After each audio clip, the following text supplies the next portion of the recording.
Interstellar travel sounds simple, in principle. Go faster, wait long enough, arrive. But physics dictates a harsher reality. Every extra kilometer per second multiplies energy costs and radiation exposure nonlinearly, while structural risk rises superlinearly with speed. Every year in transit accumulates biological damage, genetic mutation, and physiological degradation. Enrico Fermi's famous question, "Where is everybody?" might have a disturbingly simple answer. Everyone stayed home. Not because they lacked ambition, but because the structure of the universe makes leaving extraordinarily improbable. The question is no longer, can we go to another star?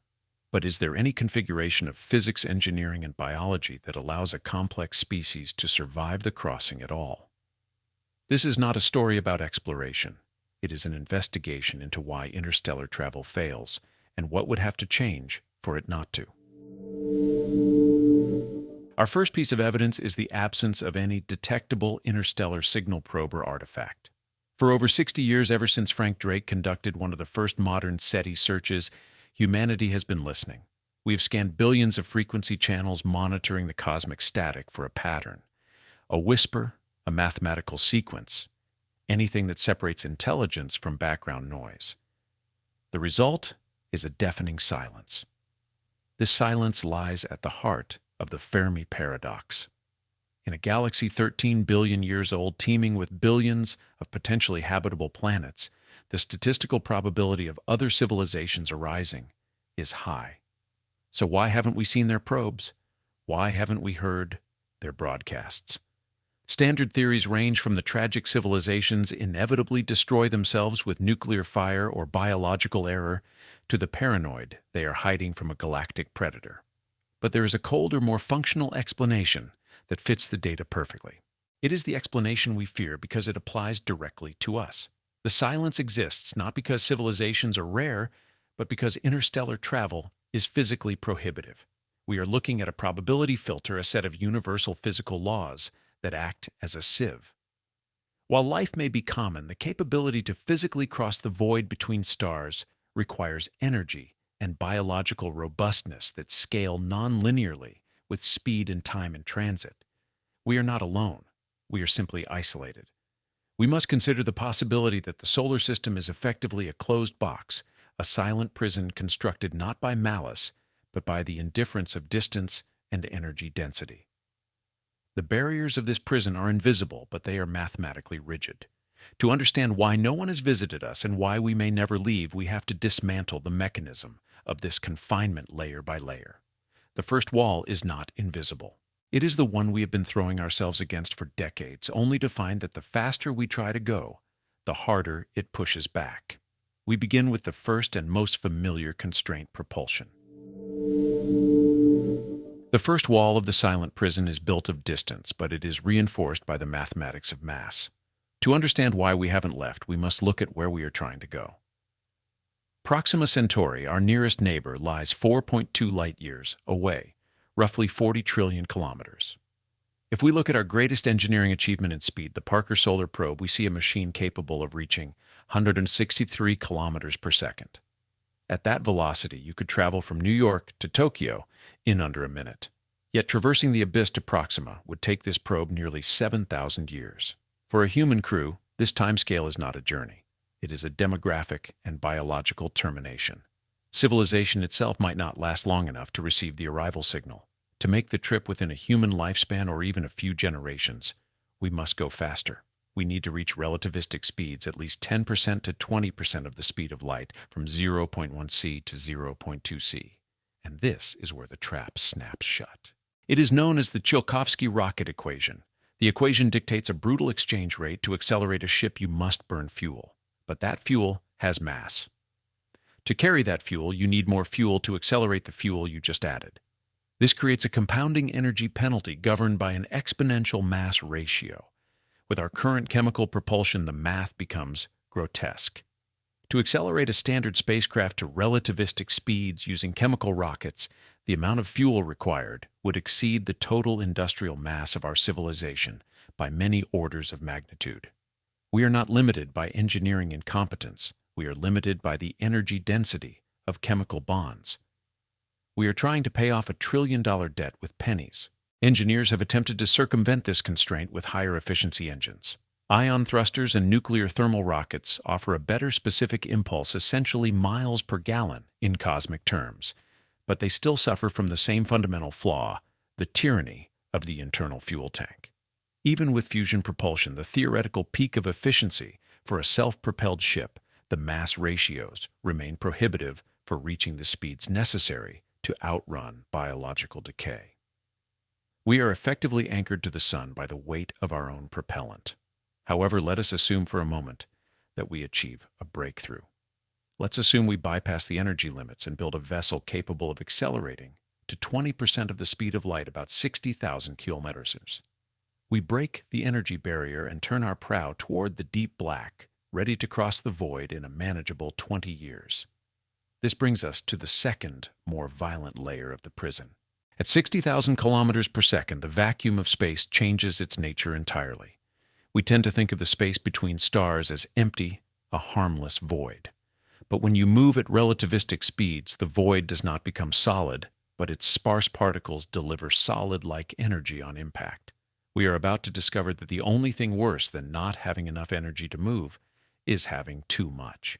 If we manage to accelerate a starship to 20% of the speed of light, or 0.2 c, we immediately encounter a new physical reality. We are still moving through a vacuum, but at this speed, even a vacuum delivers significant energy on impact. The interstellar medium, or ISM, is officially classified as a vacuum containing roughly 1 atom of hydrogen per cubic centimeter and sparse grains of silicate dust. At orbital speeds, this is negligible, but velocity transforms the nature of the environment. The destructive power of an impact does not scale linearly. It scales with the square of velocity. The kinetic energy equals 1/2 mv squared. At 20% of the speed of light, about 60,000 kilometers per second, the rate of high-energy collisions increases dramatically. To the navigation shield of a relativistic starship, the sparse mist of the galaxy behaves less like a vacuum and more like a fluid. We are effectively diving into a kinetic minefield. The ship is not just floating, it is continuously colliding with a stream of particles that possess the kinetic energy of high-energy radiation. This is not because space has thickened, but because we encounter a far greater number of particles per unit time at higher velocity. The threat comes in two forms: the catastrophic and the cumulative. The catastrophic threat involves interstellar dust grains. At these speeds, a microscopic grain of sand no larger than a micrometer strikes with the kinetic energy of a high-velocity artillery fragment detonating directly against the hull. Upon impact, the particle and the shield material instantly vaporize into a state known as warm dense matter, a high-pressure plasma that triggers a Coulomb explosion, shattering the molecular lattice of the armor from the inside out.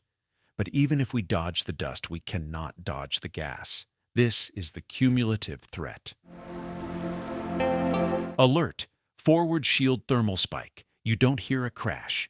Instead, the hull vibrates with a high-pitched screaming hiss, the sound of billions of hydrogen atoms striking the titanium plating every second. Your sensors indicate the forward shield is glowing at 3000 Kelvin. It isn't burning. It is being sandblasted at the atomic level. Continuous high-energy particle impacts are stripping the ship's armor micron by micron, hour by hour. This is relativistic erosion. To survive the journey, a ship must be designed like a needle to minimize cross-section, or equipped with sacrificial shields meters thick, intended to be ground into dust long before arrival. However, metal can be replaced. Shields can be layered. But there is a payload inside the ship that cannot be thickened, hardened, or easily repaired. If a titanium alloy shield is being scoured away by the sheer violence of the journey, what happens to the fragile water-based biology of the human crew huddled inside? While the ship's hull battles the kinetic erosion of the interstellar medium, the crew inside faces a more insidious threat.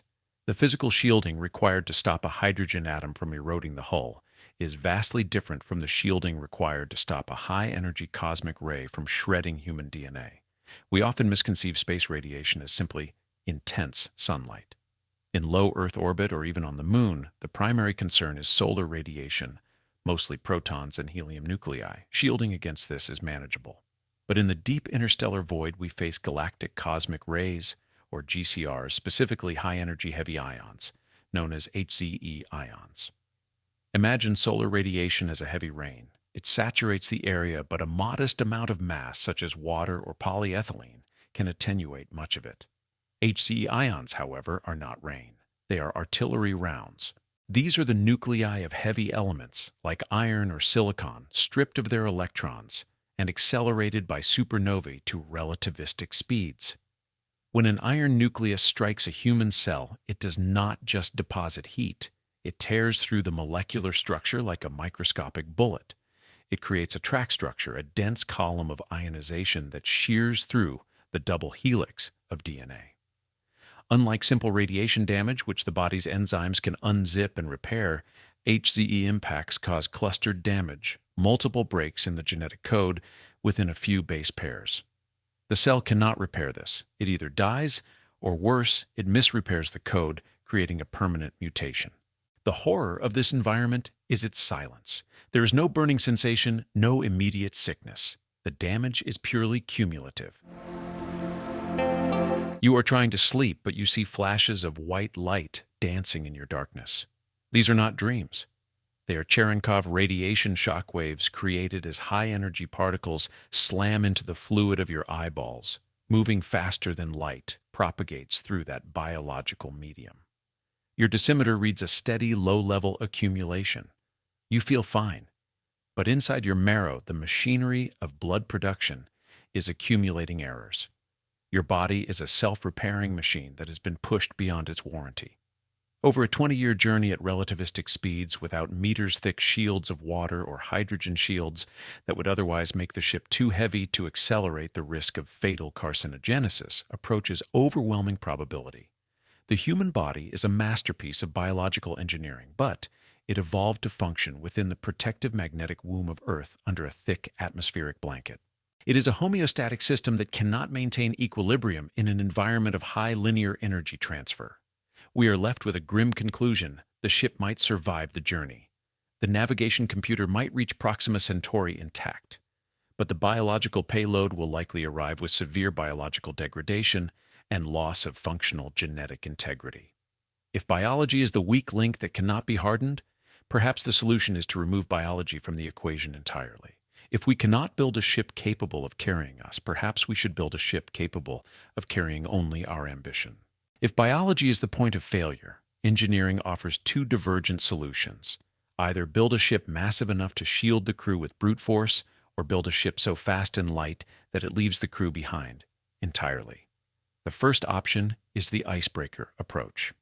In the late 1950s, physicists proposed the only technology capable of lifting massive shielding plates and accelerating them to unprecedented interplanetary speeds, Project Orion. The concept is terrifyingly simple. You do not burn fuel, you detonate it. An Orion starship would eject nuclear-shaped charges out the back and detonate them against a massive steel pusher plate, riding the shockwaves like a surfer riding a tsunami. Orion solves the Tsiolkovsky dilemma by cheating. It uses the highest energy density available nuclear fission or fusion to achieve both high thrust and high efficiency simultaneously. A Super Orion could theoretically carry tens of thousands of tons of shielding, enough water, lead, and steel to protect a multi-generational crew from the kinetic minefield and the radiation storm. It is a brute force battering ram designed to smash through the prison walls. However, the cost is prohibitive not just economically but existentially. Launching an Orion ship requires detonating thousands of nuclear devices in Earth's vicinity or near Earth space to reach orbit and escape velocity. It violates every nuclear test ban treaty and risks irradiating the home planet to save a few departing colonists. It is a ship built on the technology of our own self-destruction, a desperate, dirty exit strategy. The second option is the needle approach. If mass is the enemy, we eliminate it.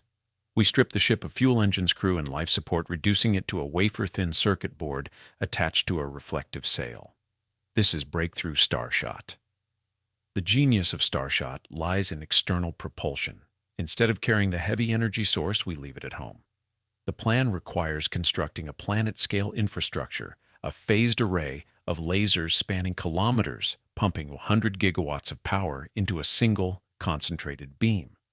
To put that in perspective, we would need to dedicate the output of roughly 100 nuclear power plants solely to firing this gun. When this beam hits the sail, the pressure of photons light itself accelerates the gram-scale probe at thousands of Gs. Within minutes, it reaches 20% the speed of light. It carries no fuel to weigh it down. It is too small to be easily hit by dust. It is the perfect escape vehicle. But it is a hollow victory. Starshot can send cameras, sensors, and perhaps dormant DNA to the stars. It cannot send us. It solves the problem of travel by redefining the traveler. This brings us to the final philosophical deadlock of the investigation. Engineering has provided a way out, but the ticket is restricted. We can send our ghosts, our data, our machines, our frozen genetic code, but the conscious, breathing human being remains trapped behind the walls of distance and biology. If the machine can go, but the maker cannot, then we are left with one final question. If we truly wish to leave this system, must we stop being human to do it? If we reject the robotic proxy of Starshot and refuse the radioactive gamble of Orion, we are left with the slow boat option, the generation ship. A massive, self-sustaining ark designed to drift for centuries or millennia, carrying a civilization across the void. But here we encounter the final absolute law of the silent prison, the second law of thermodynamics. On Earth, we exist in an open system. Sunlight pours in, heat radiates out, and the biosphere buffers our waste. A generation ship is a tightly constrained system with minimal material exchange with its environment. Without continuous and perfectly managed energy input, entropy inevitably increases. Every breath you take, every meal you eat, transforms useful energy into waste heat and chemical byproducts. History gives us a grim precedent. In the early 1990s, the Biosphere 2 experiment attempted to seal 8 humans inside a 3-acre closed loop. Within months, oxygen levels plummeted, pollinators died, and CO2 spiked. And that was with the sun still shining overhead and Earth's gravity underfoot. For a starship to survive a 1,000-year voyage, its life support systems cannot just be good. They must achieve recycling efficiencies so high that even fractional losses accumulate into failure over centuries. If the system loses just 0.1% of its water or nitrogen per cycle, the ship will arrive at Proxima Centauri as a tomb. We are racing against an invisible hourglass. The sand is our own resources, and the neck of the glass is the efficiency of our machines. This brings us to the inevitable conclusion of our investigation: the barriers to interstellar travel, energy density, kinetic erosion, radiation damage, and entropy are not solvable by simply building better rockets. They are solvable only by redefining the cargo. The biological human form evolved for the African savannas of the Pleistocene is functionally obsolete for the interstellar environment. To force a human body through the kinetic minefield of the ISM is a misallocation of engineering resources. If we are truly committed to leaving the solar system, we must engage in post-terrestrial adaptation. This is not about colonization. It is about speciation. This might mean aggressive genetic engineering using CRISPR to harden our cells against high linear energy transfer radiation, essentially enhancing cellular repair mechanisms and radiation tolerance. It might mean slowing our metabolic clock to hibernate through the centuries. Or in the most radical interpretation, it means abandoning biology altogether, digitizing the human mind, and uploading it into the silicon wafer of a Starshot probe. The reason we see no aliens is not because they died. It may be because by the time a civilization masters the physics of interstellar travel, they no longer look like biological organisms. They may no longer resemble biological organisms as we define them. The investigation reveals that the silent prison has a door, but the door is shaped in such a way that Homo sapiens cannot fit through it. Only something else, something harder, smaller, or stranger can pass. We began this investigation with a simple question: why is the universe silent? We looked for a technological reason, a political reason, or a catastrophic reason. But after dismantling the mechanics of interstellar travel layer by layer, we have found the answer in the cold, hard arithmetic of the cosmos. The silence is not a sign that life is absent. It is a sign that the universe is vast, and the laws of physics are strict. We have identified the four walls of the silent prison. First, the energy wall. The Tsiolkovsky equation demands a planetary-scale expenditure of resources just to reach a fraction of light speed. Second, the kinetic wall. The interstellar medium at relativistic velocities transforms into a kinetic minefield that erodes the strongest armor we can forge. Third, the biological wall.